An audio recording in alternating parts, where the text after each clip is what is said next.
zones. Somewhere in the continent of Africa, there is a baby with a baby on her belly. They cross lines into our X-marked zones, and there's an X that marks a fear so severe that the end result is destined to be fatigued or broken bone. Our human souls, they burn, and the stench engulfs beautiful Azania, once a place called home. The cradle of mankind, the beginning of all life, and yet we fail to cradle our own kind. With our cheap and conscious thoughts and a total disregard for human life, it sees a spiritually broke man burn another and somehow pay him no mind. Ignorant monarchs disregard vernacular history without so much as a glance behind.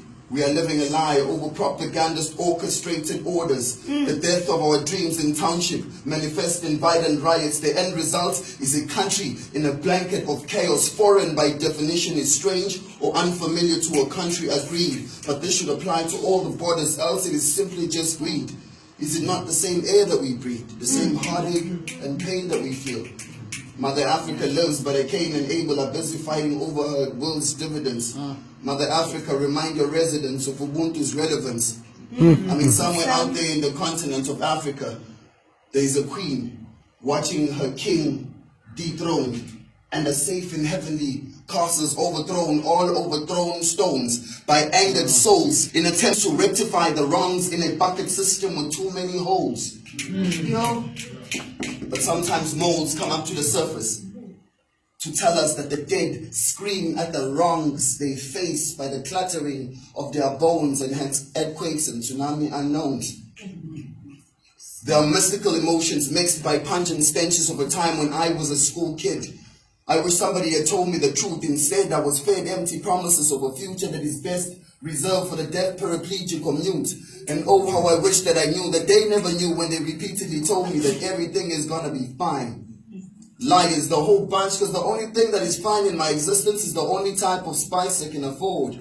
Salt. Oh, and the girl who lives next door, whom I've grown to adore, but she likes nothing less than to spend time with me and dine with me in a simple meal whose taste comes from the only type of spice I can afford.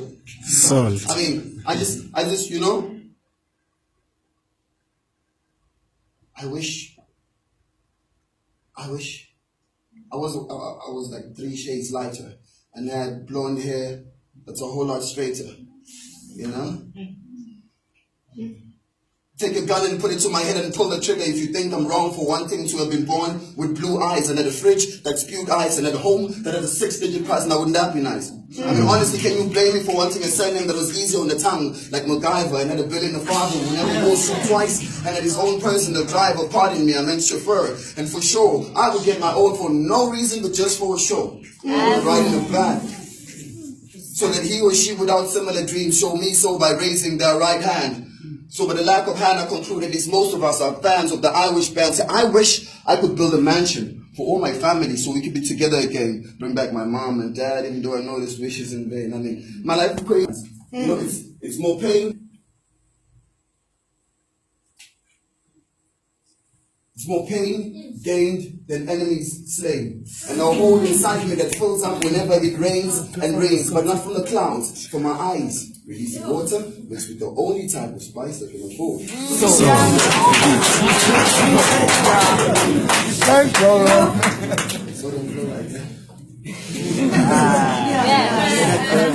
I wish my life was a little bit better. You know, in my bank account could do with a few zeros. But I want the money. I want the money and the cars and the clothes.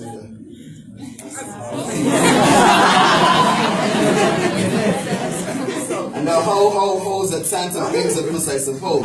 I mean, if this is being greedy, then fine, I will give a portion to the needy, next of kin. And then my homeboys will claim to have my back, even though their intentions are self-serving, but so are mine, so shit. I'll cut them some slack. I know what it's like.